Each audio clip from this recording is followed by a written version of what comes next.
जय हिंद सभी साथियों को जोहार।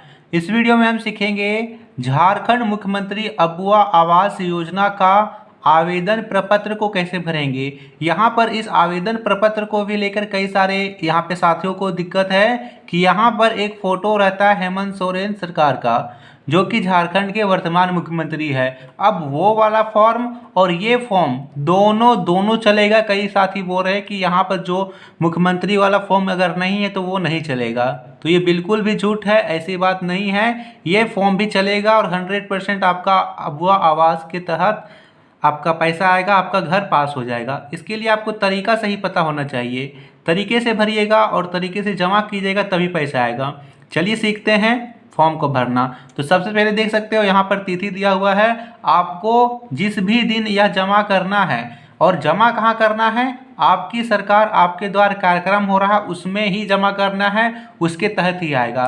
तो मान लीजिए कि मैं आज का तिथि यहाँ पे भर देता हूँ। आपको इस अपने हिसाब से भरना है जिस भी तिथि को आप जमा करोगे। मैं यहाँ पे आज की तिथि लिख रहा हूँ 10 सितंबर 2024। ये मैंने आज की तिथि लिख दिया है। आपको अपने हिसाब से तिथि को भर लेना है। आवेदन संख्या में कुछ नहीं भरना है, आवेदन संख्या पहले से ही वहाँ पे भरा जाएगा। यहाँ पे देखिए सबसे पहले जिला में झारखंड के आप 24 जिलों में से जिस भी जिलों के होंगे आपको अपने ज़िले का नाम लिख देना है। ठीक है, आपको अपने ज़िले का नाम लिख देना है। मान लीजिए कि मैं यहाँ पे इस फॉर्म को भर रहा हूँ बोकारो ज़िले से, तो मैं बोकारो लिख दूंगा। आप जिस भी ज़िले से हो आप अपने ज़िले का नाम लिखोगे अच्छे और इसको भरिएगा ब्लू पेन से। ठीक है, ब्लू पेन से ही भरा जाता है फॉर्म को, तो ब्लू पेन से ही भरना है। यहाँ पर है प्रखंड में आपको अपने प्रखंड का नाम लिखना है। मैं यहाँ पर बोकारो के किसी एक प्रखंड का नाम लिख रहा हूँ। ठीक है, मैं यहाँ पे बोकारो के किसी एक प्रखंड का नाम लिखते हैं। चलिए मैं यहाँ पर लिख रहा हूँ किसी एक प्रखंड का नाम चंद्रपुरा। ठीक है, फिर यहाँ पर अगले में यहाँ पे दे रखा है पंचायत। आपका जो भी पंचायत है वो आपका पंचायत का नाम लिखना है। यहाँ पर आपको अपने पंचायत का नाम लिखना है। मैं यहाँ पर कुछ personal details, personal security purpose से ये पंचायत नहीं भर रहा हूँ और आपको यहाँ पर अपने पंचायत का नाम लिख देना है। गांव, यहाँ पर गांव में आपको अपने गांव का नाम लिख देना है। ये जो डिटेल्स है आपको आपके आधार कार्ड पर मिल जाएगा। आधार कार्ड पे आप देखोगे तो आपको ये डिटेल्स मिल जाएगा और बड़ी ही आसानी तरीके से आप भर सकते हो। ज़रूरी चीज़ यहाँ पर है सबसे पहले लाभुक का नाम। आप देख पा रहे हो लाभुक का नाम, यहाँ पर आपका अपना नाम लिखना है। और यहाँ पे देखिएगा, कोशिश कीजिएगा कि अबुआ आवास योजना का जो आवेदन आप कर रहे हो या तो आप अपनी पत्नी के नाम से कीजिए या फिर आप अपने माँ के नाम से कीजिए। ऐसे में यहाँ पे देखा गया है कि कई बार उनको प्राथमिकता दी जाती है और पैसा थोड़ा सा जल्दी आता है। तो लाभुक का नाम आप यहाँ पे लिख देंगे। मान लीजिए कि मैं यहाँ पे भर रहा हूँ लक्ष्मी देवी। ऐसे मैंने देखा है कि कई बार ये होता है कि जो महिलाएं उनकी थोड़ा सा प्राथमिकता दी जाती है, तो आप ऐसा करके देखिए, आपका यहाँ पर फ़ायदा होगा। तो ऐसी छोटी छोटी चीज़ें मैं बताते चलूँगा, आप वीडियो को पूरा देखिए। देखिए फॉर्म भरना ज़रूरी नहीं है, फॉर्म तो कोई भी भर सकता है, लेकिन क्या चीज़ें ध्यान में रखनी है वो आप ध्यान में रखिए। पिता या पति का नाम, मान लीजिए हम इनके यहाँ पर पति का नाम लिख रहे हैं विष्णु शर्मा इनके पति का नाम है। ठीक है, हमने पति के नाम में विष्णु शर्मा लिख लिया। अब देखिए यहाँ पर फिर से है, ये जो आवेदक है वो उनका लिंग बताना है कि वो पुरुष है या महिला है। तो जाहिर सी बात है ये महिला है, तो यहाँ पे सही करेंगे महिला में और यहाँ पे लिख देंगे महिला।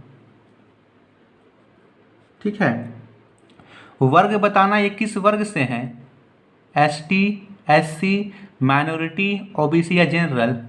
हम यहाँ पर जनरल में या भर रहे हैं तो जनरल में लगा देंगे। आपको यदि आप ST SC ये सब के हो तो आपको फॉर्म यहाँ पर देना होगा प्रमाण पत्र। ST है तो ST का जाति दे दीजिए, जाति प्रमाण पत्र। SC है तो SC का जाति प्रमाण पत्र दे दीजिए। जन्म तिथि, इनका जन्म तिथि लिख देना है जो भी आवेदक यहाँ पर भर रहे हैं। इनका जन्म तिथि है 1/8/1985। ठीक है, इनका जन्म तिथि लिख दिए। उम्र कितनी है, तो 2024 में आप 1985 घटाओगे तो यहाँ पर इनकी उम्र पता चल जाएगी। उम्र को यहाँ पर लिख देना है। देखिए उम्र निकालने का तरीका भी मैं बता देता हूँ। उम्र कैसे निकालेंगे, जैसे हम फॉर्म भर रहे हैं 2024 में, और जो भी जन्म तिथि है उसमें से इसको माइनस कर लेंगे। 1985 हमने लिखा है, माइनस कर लेंगे। 14 में से 5, 6, 7, 8, 9, 10, 11, 12, 13, 14, 9 बचेगा। 11 में से 8, 3, यहाँ पे कट गया, क्या बचा 39। तो इनका उम्र कितना आ गया 39 वर्ष। 39 वर्ष इनकी उम्र आ गई। इस तरीक़े से आप उम्र भी निकाल सकते हो, कहीं किसी से भी पूछने की ज़रूरत नहीं है। अगले में यहाँ पर है job card number. Security purpose से मैं जॉब कार्ड नंबर नहीं भरूंगा। जॉब कार्ड संख्या आपको अपने जॉब कार्ड में देखना है और उसे यहाँ पर भर लेना है। आधार कार्ड नंबर, आपको आधार कार्ड नंबर जो कि 12 डिजिट का होता है, 12 अंकों का होता है, वो यहाँ पर भर देना है। मैं यहाँ पे नहीं भर रहा हूँ क्योंकि ये आधार कार्ड बहुत ही यहाँ पर पर्सनल, यहाँ पे बहुत ही सेंसिटिव चीज़ होता है। किसी को भी बिना पूछे बिना जाने आधार कार्ड नंबर शेयर नहीं करना चाहिए। आधार कार्ड वर्तमान में आपका ATM कार्ड है, तो उसे बिना पूछे बिना जाने किसी को शेयर नहीं करना। उसके बाद देखिए यहाँ पर नीचे में है खाता संख्या। यहाँ पर खाता संख्या, जिस भी बैंक का खाता दे रहे हैं आप, खाता संख्या, IFSC कोड, बैंक का नाम, ये तीनों भरिएगा। खाता संख्या जो कि यहाँ पे अलग अलग होता है, जैसे SBI का अलग नंबर होगा, बैंक ऑफ इंडिया का अलग होगा, इंडियन बैंक का अलग होगा। IFSC कोड भी अलग देना, जैसे उपभोक्ता का मोबाइल नंबर। ये चारों भरने के बाद आगे आता है पारिवारिक विवरणी। पारिवारिक विवरणी में ही कई सारे लोगों को कन्फ्यूजन होता है कि इसमें क्या भरना है क्या नहीं भरना है।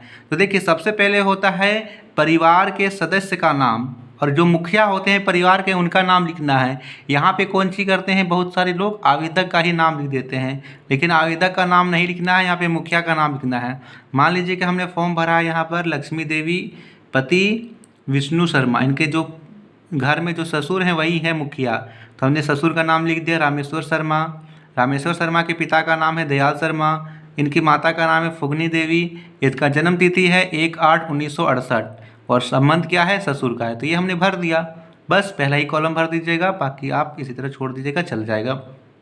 नीचे चले तो नीचे चलते हैं, आता है यहाँ पर आय का स्रोत, किस प्रकार से आय प्राप्ति होती है वो लिखना है। आय कहाँ से मिलता है वो लिख देना है। तो देखिए आय का स्रोत में यहाँ पर आप भर दे सकते हो मजदूरी या फिर गृहिणी, मजदूरी भर दीजिएगा तो अच्छा रहेगा। चलिए तो यहाँ पर आप लिख दीजिए मजदूरी, जैसे या फिर कृषि भी लिख सकते हो, कृषि या फिर मजदूरी, आप किसी भी चीज़ में लिख सकते हो, मैं यहाँ पे कृषि लिख देता हूँ। वार्षिक आय कितना है, देखिए वार्षिक आय भरिएगा ना तो 1 लाख से कम ही भरिएगा, अच्छा रहेगा। 90,000 हमने भर दिया, या फिर हमने इसे लिख दिया 80,000 रुपये, ठीक है 80,000 रुपये हमने लिख दिया। अब यहाँ पर वर्तमान आवास की स्थिति, वर्तमान में जिस घर में रह रहे हैं वो कैसा आवास है, आवास विहीन है, क्या उसका घर नहीं है, नहीं घर है, तो घर में लिखेंगे हाँ। आवास क्या है, कच्चा है या फिर पक्का है, कच्चा आवास है, हाँ लिख देंगे। कितने कमरे हैं, कमरे 3 हैं।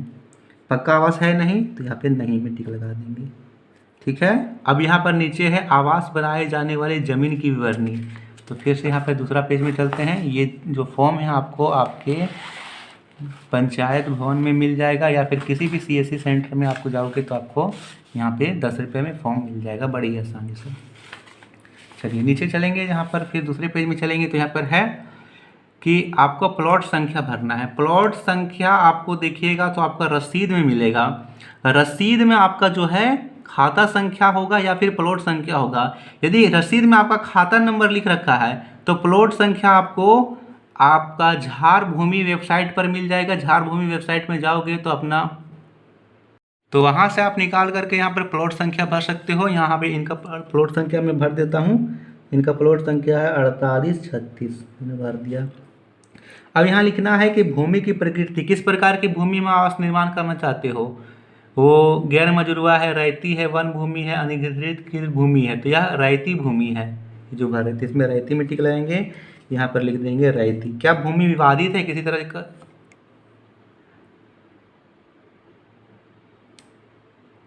किसी तरीके का झगड़ा चल रहा है क्या, तो झगड़ा नहीं चल रहा है तो नहीं में टिक लगाएंगे। आदिम जनजाति है, ये आदिम जनजाति नहीं है तो नहीं लिख देंगे। कानूनी तौर पर रिहा बंधुआ मजदूर है, नहीं। दिव्यांग है, नहीं। प्राकृतिक आपदा के शिकार है, नहीं। सभी में नहीं लगा देंगे। यदि आप इसमें से होगा तो पढ़ करके कर लीजिएगा। अब यहाँ पर है कि क्या आपको पहले से कोई आवास मिला है, तो नहीं मिला है। परिवार में किसी प्रकार का गाड़ी घोड़ा है, नहीं है। परिवार में नहीं है। क्या कोई सदस्य चुनाव प्रतिनिधि नहीं हो सकता है, आयकर नहीं होना चाहिए। इसमें सभी में नहीं में लगा दीजिएगा सीधा, नहीं नहीं नहीं नहीं, बस नहीं सब में लगा दीजिएगा। और नीचे यहाँ पे है स्वघोषणा, मेरे द्वारा उपरोक्त दी गई सूचना सभी सत्य है, सही है, और किसी प्रकार का यदि गलत होता है तो यहाँ पर मैं स्वयं जिम्मेवार होंगे। यहाँ पे लक्ष्मी देवी जो भी यहाँ पे भरे थे साइन कर देंगे, या फिर अंगूठा लगाएंगे। देखिए अंगूठा लगाइएगा तो अंगूठा ऐसे करके गोल कीजिएगा, फिर यहाँ पर नाम लिख दीजिएगा। ठीक है। अबुआ आवास योजना का पावती पत्र आप यहाँ पे जो जमा करोगे आपके द्वारा आपके सरकार कार्यक्रम में, तो यहाँ पर अपना अपना जिला, प्रखंड, पंचायत, गांव, लाभुक का नाम, पिता पति का नाम और वर्ग भर लिख दीजिएगा। यहाँ पर फिर से वो डेट लिखेगा, यहाँ पर फिर आपको वो पावती पत्र तुरंत ही दे देंगे, जो भी यहाँ पर आपका फॉर्म को चेक करेंगे। एक और यहाँ पर आगे में आता है check list. MNREGA job card की छाया प्रति आपको लगा देना है। क्या क्या का यहाँ पे फॉर्म का जेरोक्स लगाना है। देखिए जो मनरेगा जॉब कार्ड है उसका एक जेरोक्स लगाना है। आवेदनकर्ता के आधार कार्ड का छाया प्रति। देखिए स्व अभिप्रमाणित का अर्थ होता है कि आपको उसके नीचे साइन करना है। जैसे ये लक्ष्मी देवी फॉर्म भर रहे थे तो वो अपना लक्ष्मी देवी नाम लिख देंगे हर एक जेरोक्स के पीछे। जैसे जॉब कार्ड का जेरोक्स किए उसके नीचे लिख देंगे, आधार कार्ड का जेरोक्स किए उसका लिख देंगे। अब यहाँ पर बैंक खाता पासबुक का एक जेरोक्स लगेगा, उसका भी नीचे भी साइन लगेगा। पारिवारिक विवरणी उसका भी यहाँ पे एक लगा देना है। आवेदनकर्ता का चलंत मोबाइल नंबर ये भी हमने दिया है तो ये लगा देंगे। आवेदक हस्ताक्षर करेंगे यहाँ पर और फिर इसको जमा कर देंगे। किसी भी तरह का दिक्कत नहीं होगा। ऑनलाइन होते ही सबसे पहले सूची में आपका नाम आएगा, फिर ऑनलाइन होगा, आपका पैसा आना शुरू खटाखट। चलिए तो ये था फॉर्म भरने का सही तरीका। धन्यवाद।